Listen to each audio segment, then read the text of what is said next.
Hello again, everybody, and welcome to another episode of Fun and Games Podcast. I'm Geoff Moonen. And I am Matt, a.k.a. Stormageddon. And you're listening to episode 180. And this episode, the podcast is currently 1.8% loaded. Please wait for the podcast to completely load, because this episode we're talking about loading screens, loading in games, and the way that on the front end, on the user side, we interact with it.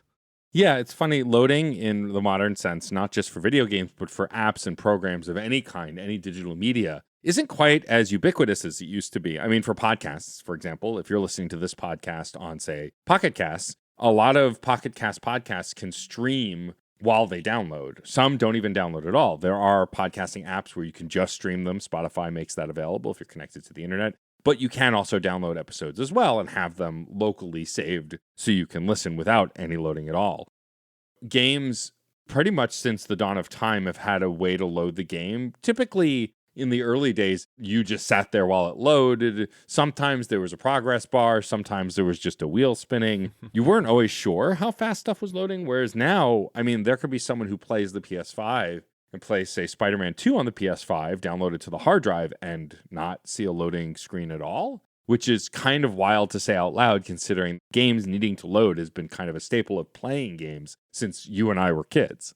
If you are using an external piece of media in order to play the game, whether that is a cartridge, a cassette tape, a CD, DVD, whatever disc-based thing, or what have you, the data for the game is on that piece that you insert into the console. So it has to load in some way, shape, or form. Sometimes the game is coded in such a way that it can just dump the whole thing into the system's RAM all at once, play from there, everything's fine, it's all laid out in front of you on the table kind of thing. Whereas others, you have to find different ways to load it and piece it together. And sometimes the age of the technology or the age of the software versus the technology isn't an easy indicator of how much or how little you're going to notice that. We definitely historically noticed loading in video games when we moved from cartridges to disc-based. There was loading before that. I mean, the Famicom disk system did have loading. It does that at the start of things. Back in the earlier days of gaming, older than myself or Matt, in terms of what we're used to as when gaming as kids, there was cassette-based gaming. There was that sort of, you really had to load because of in what order things were, which is what discs had to deal with. They have so much more storage. So things are going piece by piece. That then comes down to, I suppose, programming and structure and architecture of how seamless those things are loaded. On Ars Technica, there's a fantastic series of little mini video game documentaries called War Stories that covers a couple of different games and how they have dealt with loading up data in the past. Crash Bandicoot was a very early PS1 title that did such seamless loading that people thought that they had weird secret insider knowledge, but they just were very smart about how they portioned out the data they had into the active RAM that the PS1 had. So there was a lot of breaking it into small pieces versus something like Myst, which I believe is also a War Stories episode, talking about how they had to sequence each and every one of the areas in such a way so that the laser traveled as little as possible from one piece of data to the next so that you weren't dealing with long loading times. Now, all of that is fun and fascinating, and I could probably delve into that kind of thing as far as games go forever. I don't have that information for you right now, but that's just as a start and a teaser. And if you haven't watched War Stories, it's been a little while since I sat down and watched the whole playlist. I loved it. All of this being said, even if you have the greatest, most skillful, elegant programming and setup in all of existence for your game, sometimes you can't predict gamers. And you can't predict how people play. So we've loaded this up perfectly so that you follow the game. Well, what if somebody wants to go off track, or somebody wants to go backwards, or somebody is playing on the boundary of the loading zone over and over again? Well, you got to have some backups. You got to have some fail safes. Sometimes you just say, screw it, we're going to load everything up at the beginning, and we're going to do our best here. And that's where you get into loading screens. And I remember first noticing that, on the PlayStation 1.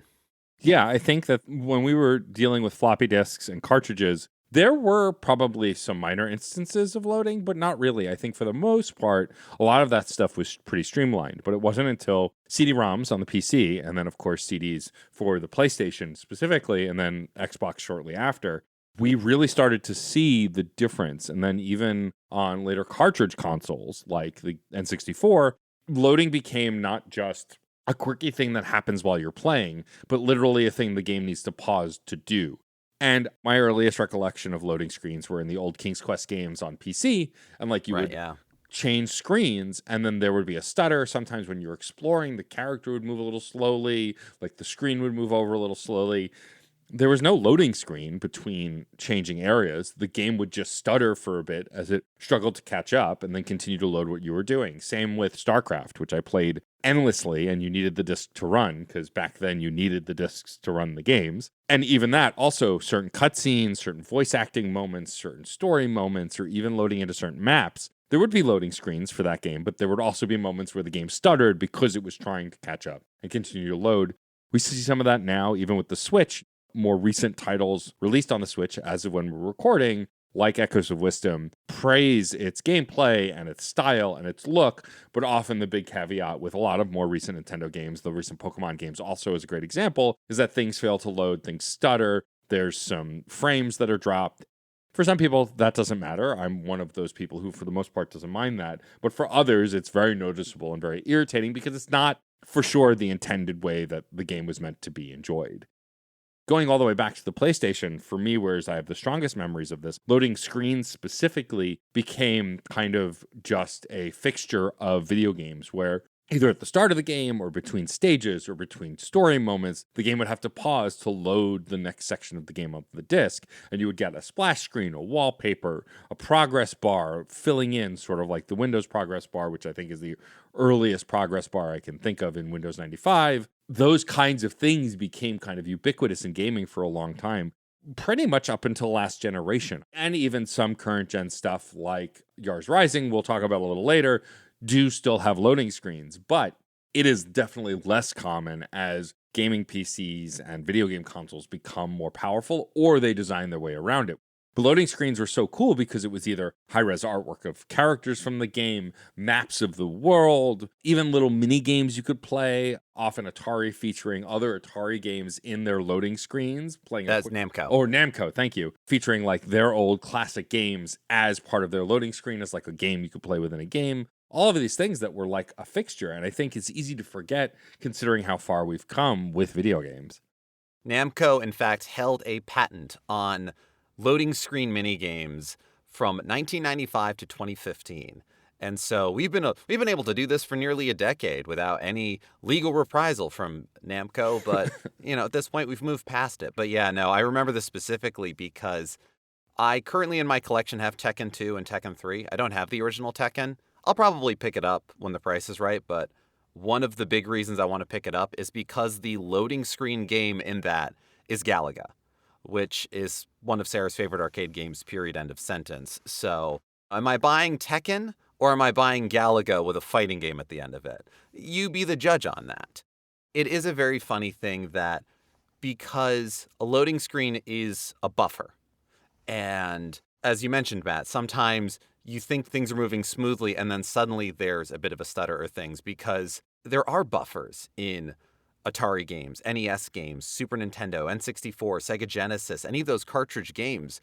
There were buffers built in, but we just didn't notice them.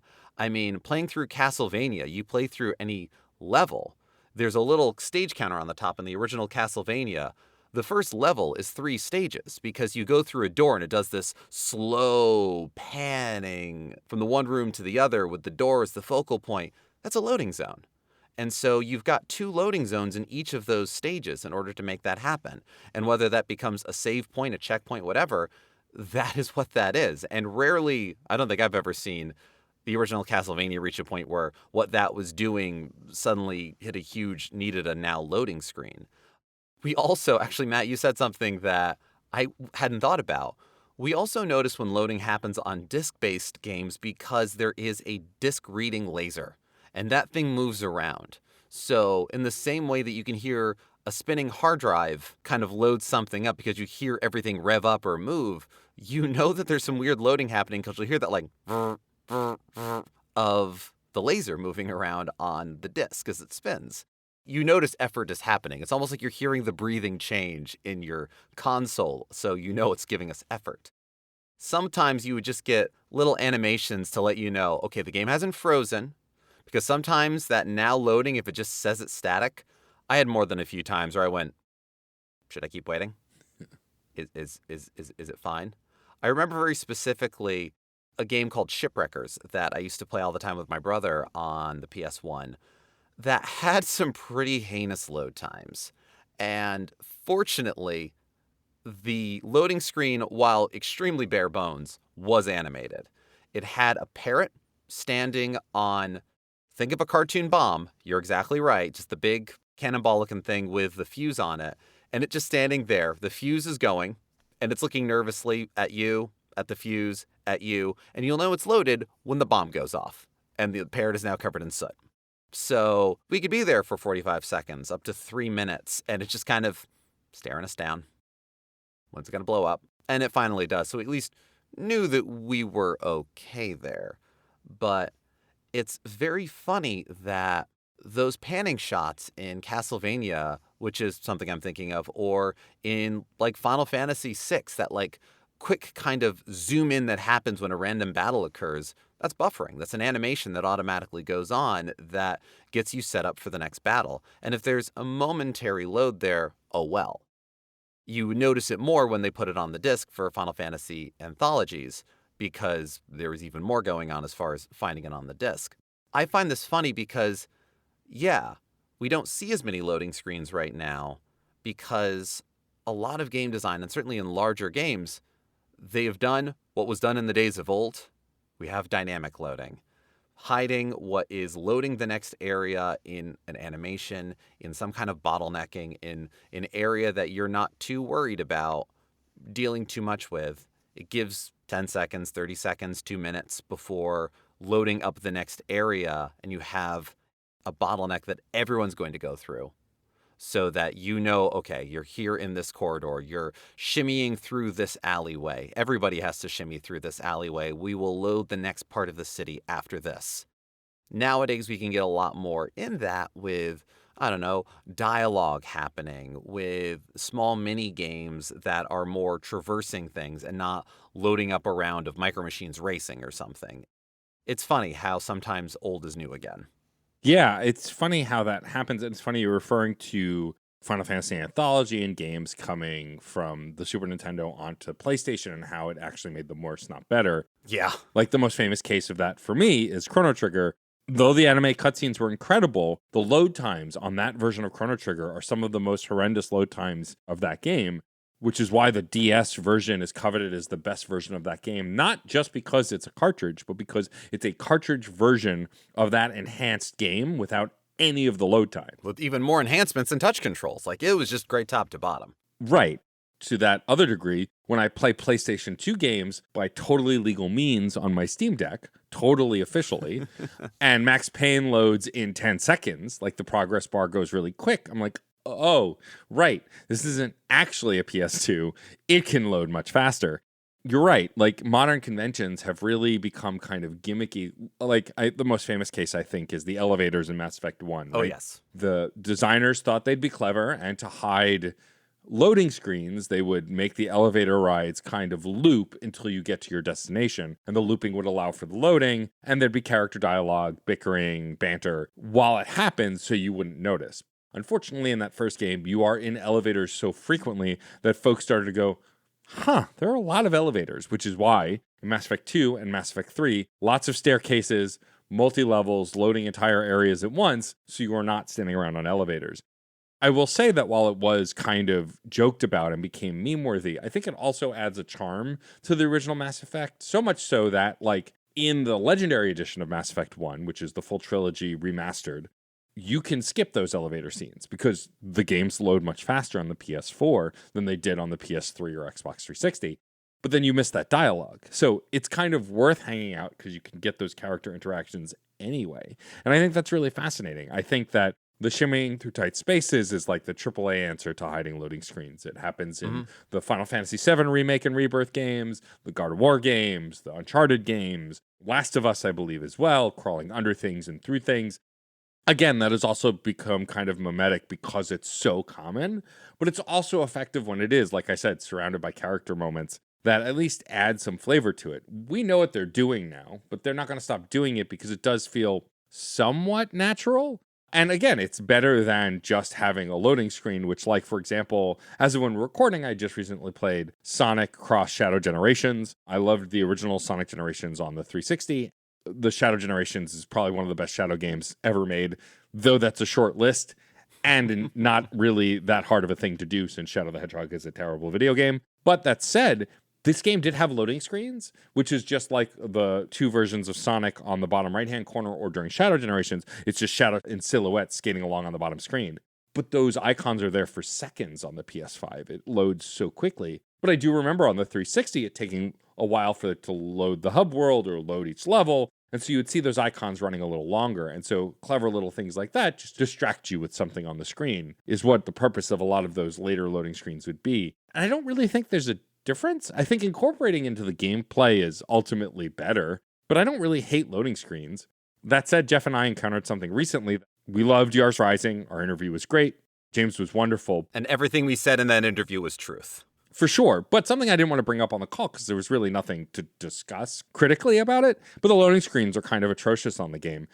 It doesn't bother me that much because I don't mind loading screens, but I can see, like, there are sections of the game where you go 3 screens, there's a loading screen. You go another 3 screens, there's another loading screen. And I'm sure there's a rhyme or reason to it. I was playing on the Switch, so I assumed it was a Switch problem. Sometimes games are harder to run on the Switch. It's older tech, not as graphically powerful. So I just took it as the burden of using the Switch, which I've gotten used to and don't mind. However, I've read reports online, and Geoff confirmed, that's kind of pretty common across all platforms, which means it's something to do with the way the game was designed, which again, isn't make or break for the game. They're not awful loading screens that take 10 minutes, but they are frequent enough that it's noticeable that I just attributed to playing on Switch, but is something to way, I guess the framework of the game was put together that needs you to load these areas as you go. Which also plays with how you may perceive that game. As we talked about in our last episode, in talking about Yars Rising and talking with James, there are several genres going on in that game. The loading sections are on the platforming, in the Metroidvania areas, not in the hacking sections, not necessarily going between those. If there's a hesitation there, it doesn't have a separate loading screen, it doesn't require one, much like loading battles on the Super Nintendo.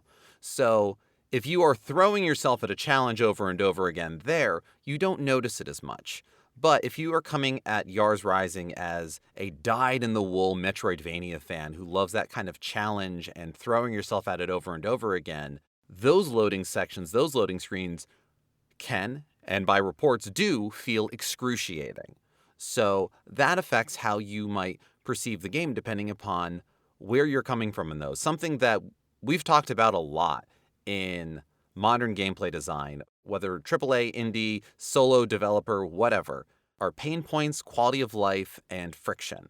A game like Celeste wouldn't be as beloved if you had to reload every time you died. You die, you instantly respawn, go again. There is fluidity, there is lack of friction, off you go. So losing at certain boss fights, pain points in Yars Rising, the only time I felt that pain point was a particular hacking situation that was also a boss fight towards the very end of the game. They had the modern convenience of you can skip the dialogue that precedes it every single time, but you still had to load after you perished. You were at a save area that had a loading zone between the save room and that encounter. So the close to a dozen times before I succeeded at that encounter, I had to go through a lot of loading screens. And each of them were anywhere from 3 to 8 seconds, let's say, but that adds up. And if you're dealing with a boss fight situation, whether it's because of an unskippable cutscene or because you have to reload everything, that is where fatigue sets in, and that is where friction gets you. As said, if we had to give one criticism of the game, honestly, it's that. Everything else is subjective, and I really enjoy the game, but I've been playing it on my Steam Deck as well, and those loading screens are still there. Yeah, and I think it's not meant to be made a martyr of, but more just to point out that even in modern gaming, loading screens are still apparent. Sometimes it feels like wizardry, though. I mentioned Spider-Man 2. In Spider-Man for PS4, you would take the subway and there'd be loading screens to load the next area. And you'd get this cute little scene of like Spider-Man in costume on the subway, looking at his phone or talking to some of the citizens of the city. Being a New Yorker. Right. And it was a fun little thing. Whereas in Spider-Man 2, you can still fast travel that way. And those cutscenes still exist, but they're so quick because you don't even need to fast travel. Pretty much everything is instant. In fact, I don't even know that there's those loading screens anymore because now I'm recalling when you switch between Miles and Peter in Spider-Man 2, it happens instantly. Yes. Like you just jump to that other area of the map.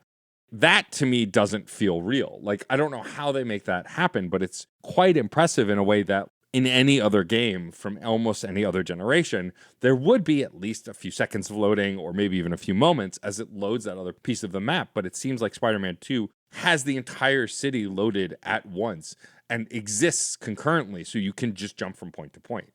Well, that is working with the technology that we have. Spider-Man, the first one, was, as you noted, originally for the PS4. Any sort of updates or anything that put it to PS5, it is still built intended for the PS4. You have to sort of build these things for the weakest perceived technology point. You can't build for the best, you have to build for the weakest. Right. So Spider-Man 2 was only on PlayStation 5. Even Miles Morales was PS4, PS5. But Spider-Man 2 was built for the PlayStation 5, and it was PlayStation 5 as part of its build has a solid-state drive for storage. Now, the thing with solid-state, amongst its ups, downs, and everything else, when data is installed there and it is recalled, to oversimplify it and to do my best here to not talk out of my butt, it basically is in the same location every time. Right. If you are consistently loading it, the system gets better at loading it. So you are able to have more loaded quickly. So that idea of having that fast travel makes a lot of sense with what the PS5 is built to do versus the PlayStation 4. It's funny, I'm reasonably certain on Spider-Man 2, you're able to turn on the subway transition as an option. Right. Just yes, you're as correct. kind of sort of a vestigial loading screen. Right. Which is funny because those exist in games. They have existed and continue to exist. I believe that the original Mega Man games on the NES, one of the reasons why there are those 2 doors before you fight every robot master, in addition to just feeling cool as hell to just jump and fly through those things and have the big sounds and everything If you else. don't do that when playing a Mega Man game, I don't want to know you. Like everyone did that I know of. Sliding is also allowed, but you don't just walk. Don't just walk. Never just walk. Never just walk. But reportedly, the original Mega Man games were developed as Famicom Disk System games. And so that allowed for loading of data between disk sides. But they never were Disk System games, not even in Japan. They were Famicom carts. But also it was rad as hell. So that's pretty cool. Or another Capcom game, Resident Evil. Resident Evil has, in its original incarnation, when you would enter areas, it would cut to a small little cutscene of just the door on a black expanse. And it closes in, and the door opens, and you walk through to nothingness. Fades to black, you hear the door close behind you, and it loads the room. It increases anticipation, dread, a sense of leaving an area where you knew where you were into something entirely new. Also, utterly and obviously a way for them to hide loading. Yes. But when the Resident Evil was remade for the GameCube, they didn't need that anymore. You could just go through. We're better now. Except, apparently, in early playtesting, people wanted the doors. Right. The doors are part of the experience. And so sometimes you go slower to have a better time in that way. There is something to be said for things like dynamic loading. Yeah, you can cover as a buffer for loading things, and you can have the sort of conversations that Garrus bemoaned no longer having in later Mass Effects. You learned so much about other species. You learned so much about the politics of the worlds of Mass Effect in those conversations. You heard weird advertisements on the elevator. I mean, what is an elevator in real life but a loading screen for your life? Oh my God, that got so deep. Wow. No, it didn't. No, it didn't. The thing is, there are so many little pieces of world building that can be put into a loading screen, or areas where you need to load if it's something pre-recorded or something preset. I'm not saying it's perfect or it's the ideal way, but those spaces and pieces that have made good use of it, I love. I mean, I'm a Metal Gear Solid fan. The amount of times I have gone to a codec and just listened to a 10-minute conversation and then gone immediately back to the boss fight I was in the middle of at the time says that I like getting world building. So if there's points while sneaking around that in a remake of a Metal Gear Solid game, we can have those sorts of establishing codec conversations while going through air vents, man, that would rule. I'd love that. Would it feel like Metal Gear Solid? I think it still might. But the fact that you have to go back and forth like that, we accept these things. There are plenty of games that you can go into a menu after a menu after a menu and read all of this stuff. Cool, it's there. And some people will go, that's enough for understanding the plot. And some people will say, that's bananas. Why would you make me do that?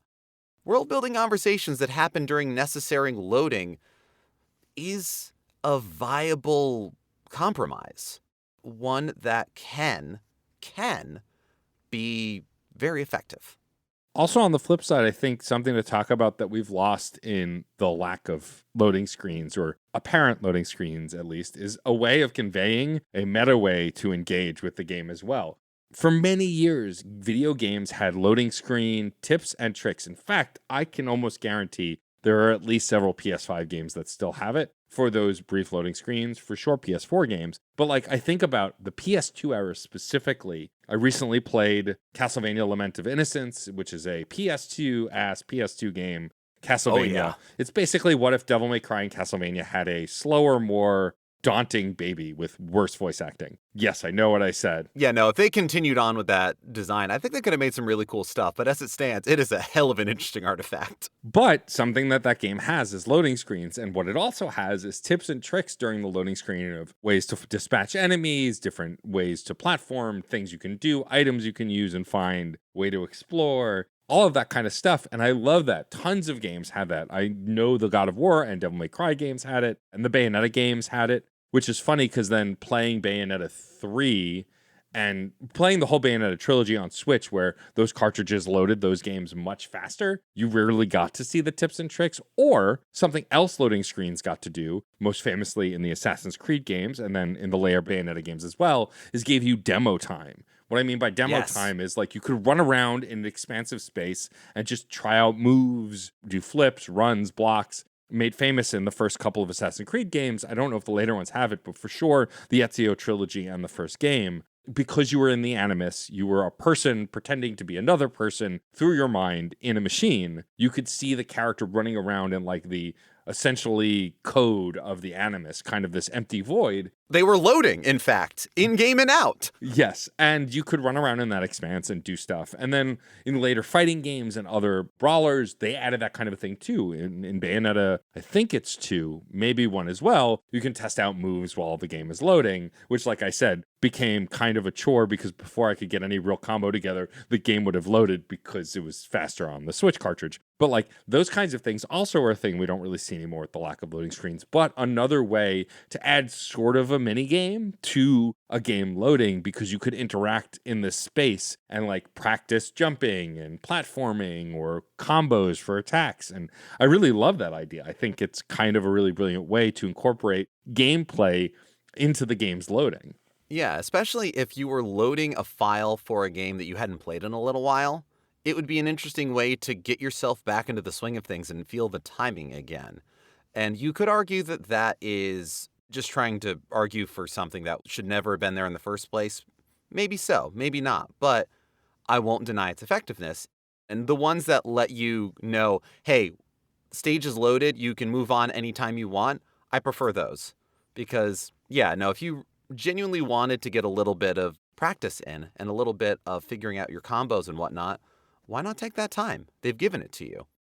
Also, I think something that was fun about loading screens specifically was the fiddling. Not necessarily a mini game, but little things you could do that would affect things. The one that jumps to mind for me is the Splatoon trilogy, for sure, in Splatoon 2, which I spent the most time with. During loading screens to load up the battle or load up the story or load up, different challenges, if you move the analog sticks in different directions, you could speed up or slow down the music and sound effects in the background. I think you could actually, in fact, affect the scrolling background as well.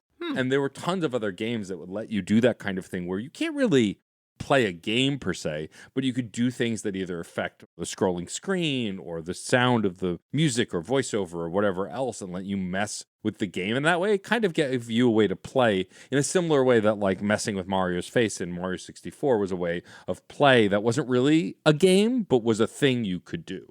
It keeps you engaged, absolutely.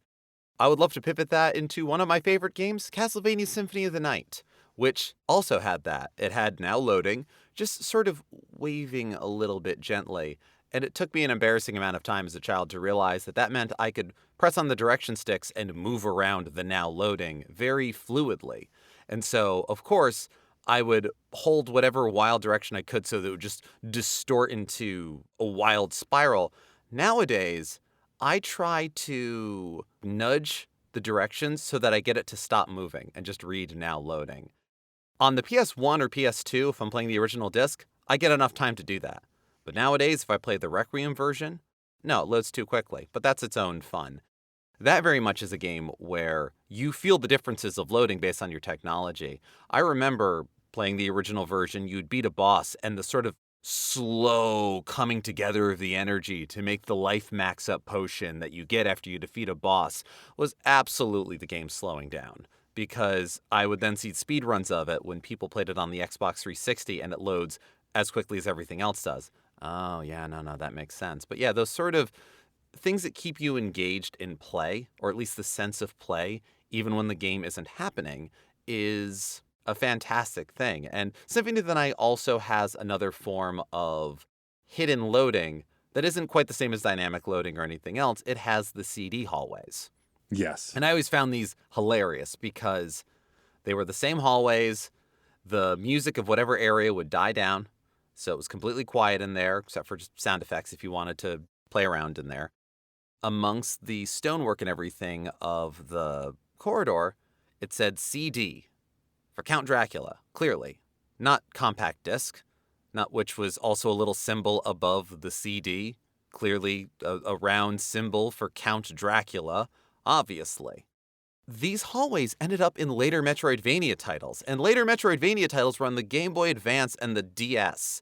They did not require them in the same way that you would hear the disc chugging along, loading the next area. But the Castlevania series is very notable, has been from its first incarnation, its first entry, of its music. The music in a Castlevania game is fantastic. Classic Castlevanias, they had a boss, you beat the boss, you get the orb, there's a results screen, you get the whole little ending thing, it totals up your score for the bonus and moves you on to the next stage. You don't get that in a Metroidvania, you're exploring. And so you fade that out of one area and fade in the awesome music of the next area means that you don't have to worry about those things clashing or having a weird fade out or anything else. They can just be fantastic pieces of music. And Symphony of the Night has long been lauded for its fantastic soundtrack, but also that fade out and the fact that the hallway is the same every time and you are effectively changing stages, like the doors in Resident Evil or any of these others. It's anticipation and relief in entering cool new areas or escaping dangerous spots.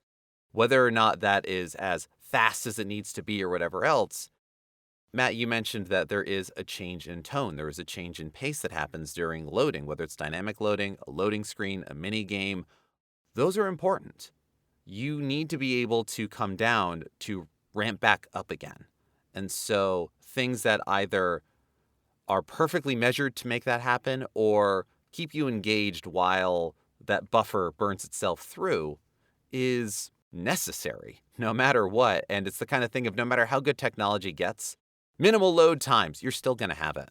Loading still has to happen. So we still have to reckon with it. Yeah, I mean, I love you bringing up that example as someone who, as of when we're recording, just finished Aria of Sorrow for the first time at Geoff's recommendation, who I consider the Castlevania Council at this point, all one of him. Yes, every 100 years I come back and give a good recommendation.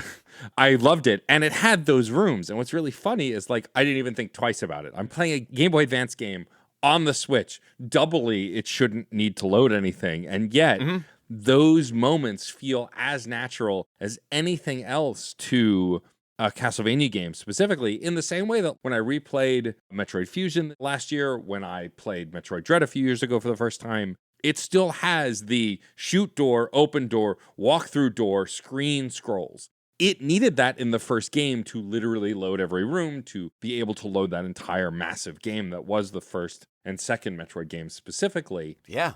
Now it doesn't need to, but they still do it because it become ingrained in how a game like that operates. Hollow Knight, also a game that is very masterfully made and doesn't need loading screens, has those kinds of moments when you're shifting biomes because it just feels endemic to the vibe that Hollow Knight and games of its ilk are going for. And like I said, playing Castlevania Aria of Sorrow for the first time and finishing it and having started Dawn of Sorrow, both of those games still have those doors and those moments, but they just feel very true to the ethos of Castlevania. Also, having played Aria of Sorrow for the first time and Symphony of the Night basically being my pinnacle for Castlevania games, although it might now be Aria of Sorrow. It's really good. It basically feels like Symphony of the Night 2, in the sense that when I booted it up and started playing it, minus the voice acting, it was the same game, basically. There are other mechanics they add to make it its own thing that aren't in Symphony of the Night, but just the basics of the combat and the movement, it was like I was playing Symphony of the Night again. Now, admittedly, I haven't played Symphony of the Night in a while, but it's what we talk about all the time. It's what I remember it feeling like. Whether it does or not is irrelevant. It's that muscle memory that kicked in the same way that when I picked up Dread for the first time, I went, oh, this is Metroid. This is what Metroid feels like. Even though then going back later and playing Super Metroid and going, oh no, this is fine, but it is definitely not as fluid as the later games. And I love that about it. And I think these loading screens are endemic to that feeling as well. Whether you need the two doors and the silent room or not, it sets the vibe for a Castlevania game because Castlevania has those hallways that separate the biomes, as it were. Why someone would design a castle that way, I have no idea. But that aside, I think it really does kind of set a tone for what we're talking about here as far as sometimes loading or things that are born out of loading are as important to the game as the game itself. Because it is a piece of the gameplay experience. You need to load the gameplay experience to have the gameplay experience. Those are part and pieces. Also, Matt, if the hallways are the first thing you go to as far as who would design a castle that way about Castlevania... I know. Video games have rotted our brains. I know. We need hallways, Matt. I mean, you do need hallways, but do you need individual silent hallways? But that's a whole other thing. Do you need to jump that high to get to the stairway? I mean, yeah. We are not all creatures of the night. Well, are they though? I mean, I guess those skeletons would have trouble going up those stairs, that's for sure. Especially that one skeleton who just kicks his head around all over the place. Oh, yeah. I think this is why the skeletons are throwing the bones. Not to stop the Belmonts, but because that is the only way they have found to get themselves up stairways. Exactly. We've answered a question that no one asked. Exactly. Fun and games, everybody. But yeah, I mean, I really do think that it's fascinating to look at this evolution. Like, this conversation started to look at loading screens specifically, but I think the growth of loading in video games is that it's never going away, you're right, but it's being hidden more and more. Call it the old person in me, but I'm a little whimsical about it and will miss it. Spider-Man 2, besides being one of the best games I played that year and giving me an opportunity to see Venom probably at his best, aside from the Tom Hardy movies, the fact that you could instantly change between Peter and Miles with the push of a button or selecting an option is astounding, and I'm grateful for. But I do kind of love in Spider-Man Shattered Dimensions loading between each of the time periods and getting to see that kind of hallway run of what to expect as Spider-Man, kind of feeling core to the comic book experience as well. Yeah. And I think that all of it is valid, but I think it's interesting how we've seen video games and designers specifically find a way to programmatically hide, shift, and obscure that to make it feel like a more natural process. There are those times where, like you said, Matt, if you're going between different times, sometimes having that sort of weird whooshy animation between something, I feel is necessary. Having that animation in Chrono Trigger when you are traveling through time is pretty cool. In Persona 4, when you are entering the Midnight Channel and you're going through the TV, the loading into that is this very cool black and white spiraling animation where you are flying through a spiral of TV frames. It's very cool, and there would come a point where, okay, we've done this enough. But when you're entering the Midnight Channel, you're usually either going there for a quick cutscene or you're going in there for a little while. So it never overstays its welcome, and it does a good job of getting you in there. Another token of things, the sort of loading screens that either have tips or things like that. One that happened in the past few years that I want to shout out is Trombone Champ. Yeah. When loading up stages, they give you facts about trombones. None of them are true. All of them are true. None of them should be taken seriously. Don't forget any of them. But it adds to the world of the game. It adds to the general tone of what they're trying to do and how one feels while engaging in that game. Loading in games has to happen. What do we do with it in the meantime? Well, we're going to find out, I suppose. Now loading, as it were. Matt, do you have any particular loading screens that we haven't mentioned yet that you really like, or a certain quirk of loading that you find very funny? Oh, man. I mean, we already mentioned the elevators in Mass Effect 1, and like, to surprise absolutely nobody on this podcast, and for sure my other podcast, I've played those games a insane amount of times. I still would occasionally hear banter because I brought a character I didn't always bring or whatever that I've never heard before. And that kind of dynamic stuff is so fun because you can't catch it all. It's why it drives me crazy that in certain games when there's banter happening, you can move past it and it stops. It'll happen sometimes in Dragon's Dogma 2 when you're running around with your pawns. You'll go far enough or do a thing that cuts off the banter. Whereas on the opposite end, in the Guardians of the Galaxy video game that came out a few years ago, when you're on your ship with all of the crew, while you're walking around the ship, the banter wouldn't really end because the ship was small enough that you could kind of walk around and it would still keep happening. Whereas if you were out on missions, if you walked past a certain point or engaged a certain cutscene, it would cut it off. And like, I love when it happens in loading screens because then you can't accidentally miss out on whatever comedy or heartfelt moment or fun little bit. Whereas when it's just part of the free flow gameplay, which a lot of AAA games do nowadays, you can miss that stuff. It can just kind of get cut off, and that kind of bums me out. I mean, yeah, I've actually run into that as a contrast in two different Sega/Atlas games. Like a Dragon Infinite Wealth did a very good job with that, where you can activate these really fun, just casual conversations between your party when you walk into certain places. And all of them are funny. And you have to activate them. So it's not as if like, oh God, I happen to walk past the burger place and they're going to say the same 3 lines again, kind of thing. But if that conversation's happening and you get into a random battle or something else happens, whereas in the last game, you've lost and you have to like go through a menu to rewatch it. Here, you get anyway, where was I? Oh yeah. Yeah. And it starts with that same line again. Whereas in Persona 3 Reload, which I'm playing through right now with Sarah, you get some of the like funniest little bits of banter based on who's in your party, what time of year it is, people just making comments or commentary. And I'll see the dialogue box pop up and Sarah's holding the controller and immediately goes into a fight with a shadow. I'm like, I wanted to know what they were saying, and they're not going to say it again. Even opening a treasure chest loads up a different screen for doing that. And we've used that to our advantage to get rid of wandering shadows nearby, but we also lose out on that.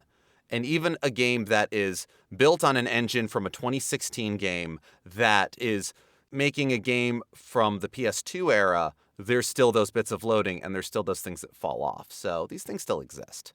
Actually, I think we could probably do a whole episode on party banter and how in RPGs it's evolved over the years. Oh, absolutely. And just in action games in general. The Guardians of the Galaxy game I mentioned before has, I think, no RPG elements. I think that ultimately the elevators in Mass Effect 1 will always be my favorite loading screen just because it's so stupid, but it's kind of brilliant at the same time. And like, those devs felt really clever until there were so many elevators and people were like, wait a minute, And I love that kind of evolving technology, something that feels smart until the moment it doesn't because it gets Yeah. outdated or whatever. Or enough people love the game and they play enough of it, and it's just like, thank you for engaging with it so much that you found the holes. Exactly. Do you have a favorite loading screen or loading moment?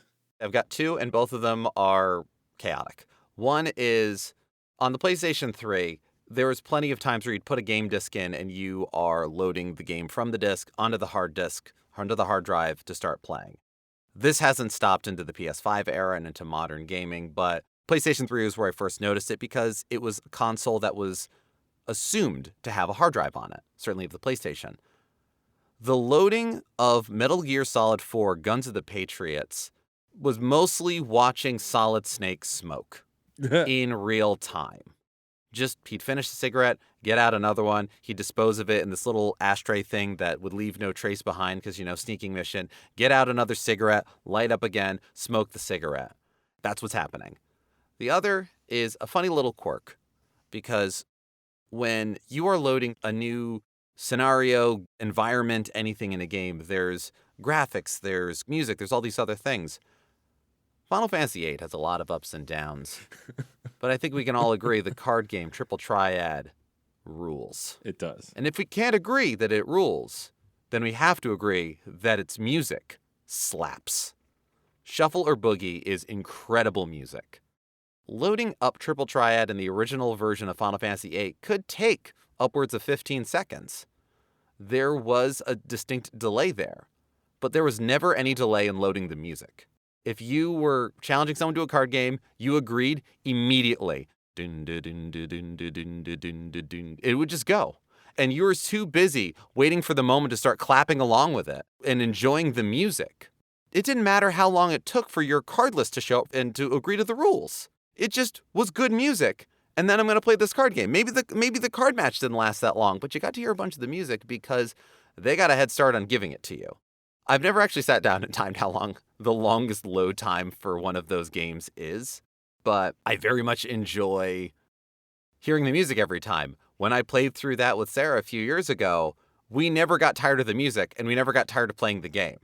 And this is a PlayStation 1 game, which was the generation we cited the most in this episode as far as long and excruciating and chronic load times. Did Square know that they had a banger on their hands? We'd wait as long as we needed in order to shuffle or boogie? Probably. Whether it was a deliberate decision or not, it worked out. It's probably one of my favorites. That's good, yeah. I think that we speak to a gamer of a certain age with this topic for sure. But I'm curious from our listeners, do you have a favorite loading screen? Do you have a favorite loading moment? Do you have a game that had atrocious load times that you tolerated because you loved the game so much? I know there were plenty for me. The load times in Final Fantasy VIII weren't great, and that's a game that I didn't particularly love when I played it. Are there certain games that you really remember or don't remember certain load times? You made a comment earlier about how characters in Infinite Wealth pick up their conversation. In the new God of War, which I have not finished, Ragnarok, they also do that. If you get into the middle of a puzzle while, I can't remember the name of the head you're carrying around, one of the gods is telling you another story, you cut him off to do the thing, and then he'll go, oh, as I was saying before you rudely interrupted me. I mean, he's got nothing else to do but tell you stories. He's basically a head on your belt, so yes, correct. I love those moments. So if you have favorite loading moments or loading mini games or anything related to a game loading, let us know. Some Windows games that we totally forgot about that had atrocious load times, because there were plenty. Let us know. I'm curious. We didn't even cover MMOs, which were had some of the most egregious load times in the 90s and 2000s because computers weren't advanced enough yet. There was dial-up. Yeah. And now, I mean, playing World of Warcraft must be a breeze as far as load times go. I'm almost positively convinced. But yeah, let us know. Please tell us. Yeah, no, tell us about all of your fantastic memories playing the endless dinosaur runner on Google Chrome because the internet was down. Or whatever equivalents there were. Those mini games during loading screens is essentially that. Yes. Which I love. I love that these things happen and that there are games within games and experiences within experiences and the ways that we continue this. So absolutely let us know. We spoke to the eras where loading times and loading screens felt most egregious to us. Where do they to you? What are your favorite strategies? What are loading screens you would hang out at just as its own game, almost? What are those ups and downs? Like we said, and I firmly believe, we're always going to have to deal with some kind of loading and waiting with our gaming experiences. So we're always going to have to engage with them. So knowing what we like is pretty handy. And we'd like to know what you enjoy. So please get in touch with us. There's so many great ways to reach out. We are Fun and Games Pod on every social media platform we are currently active on, which as of this episode is Twitter, Instagram, Blue Sky, and Tumblr. You can email us at funandgamespod@gmail.com. Let us know what you thought of this episode, what you thought of previous episodes, what you'd like us to talk about, and who you'd like us to talk with on future episodes. You can visit certainpov.com and find not only other fantastic Certain POV podcasts, but a permanent invite link to our Discord server where many of these conversations continue. And I'm going to find as many GIFs of loading screens as I can and just spam the episode chat on this one. I hope I can. I hope I remember to do that. If you love this show and want to help us do more strange and silly things that we like to do as we develop this show, you can support us on our Patreon, patreon.com/funandgamespod. You can also just join at the free tier and have a one-stop shop of all the things we're working on. You can participate in polls when we put them up for which console we're going to do a retrospective episode about next, or anything else in the future that we're working on. It's a great place to check it out. We'd like to shout out those up on the high score tier. Today, the high score board is Alex Lavelle, Case Aiken, Daniel Nyden, Roger Reichart, Alejandro Alves, Curly Bright, Film It Yourself, Patrick Edwards, Robert Prine, Sean Bowen, and Wes Bates.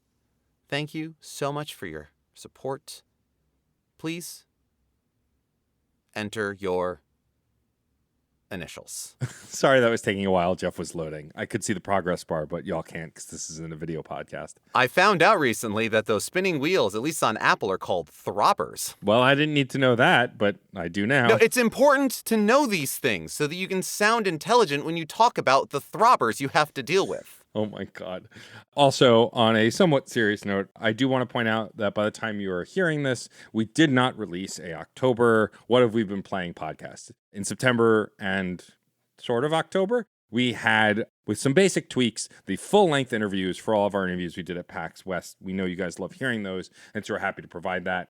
Unfortunately, I lost my dad this month, and so things have just kind of been in flux. I'm starting to get back into the swing of things, but Geoff and I just didn't have time to record one of those episodes. For the 4 of you who get them currently, I am sorry, but we will be doing one for November, and we do have some fun plans for December as far as year in review and some recap stuff for this year. I still plan to do my year in review article, as well as we do plan to do the year in review episode where we talk about our top 10 games. Please keep an eye out for that. Also, if you have suggestions for kinds of things you would like us to do, I have something cooking for a solo series for the Patreons at the $5 level, but more on that as I develop it. But if you have other things you would love us to do, let us know. Something that's free that you can do is rate and review us on your podcast platform of choice. Stuff like Good Pods, Pocket Casts, Spotify, Apple, tons of them have either ratings or ratings and reviews. And whenever you do that, it really helps us get pushed to the top of the algorithm. So when someone searches loading screens in podcasts, which wouldn't make sense as an English sentence, but is something you could search for in Apple, our episode would be pushed to the top of the list. So please, if nothing else, rate and review the show. You don't know what people are looking up on their search engines. That's the joy of life. Sometimes I don't want to know either, Geoff. Sometimes I don't want to know. Sometimes it's just funny to be like, you found us. I don't need to know how. Just happy you're here. Exactly. And with that in mind, whether you are on our Patreon, whether you are letting us know your favorite or least favorite loading screens, whether this is the first episode of Fun and Games that you're listening to, thank you so much for being here. We couldn't do this without you. This is a conversation. Thank you for being a part of it. I'm Geoff Moonen. And I am Matt A.K. Stormageddon. And happy gaming. Hey, Nerf herders. You sure you want to go with that? Hey, everyone. There we go. More inviting. Have you ever had a movie that you really wanted to love, but something holds you back? Or one that you did love in spite of a flaw? Well, I'm Case Aiken. And I'm Sam Alisea. And on Another Pass, we sit down with cool guests to look at movies that we find fascinating. But flawed. And we try to imagine what could have been done when they were made to give them that little push. We're not experts. We just believe in criticism. Constructive criticism. Sure. So come take another pass at some movies with us. And every now and then, we can celebrate movies that did it on their own, too. You can find us at certainpov.com or wherever you get your podcasts. Pass it on. CPOV. CertainPOV.com.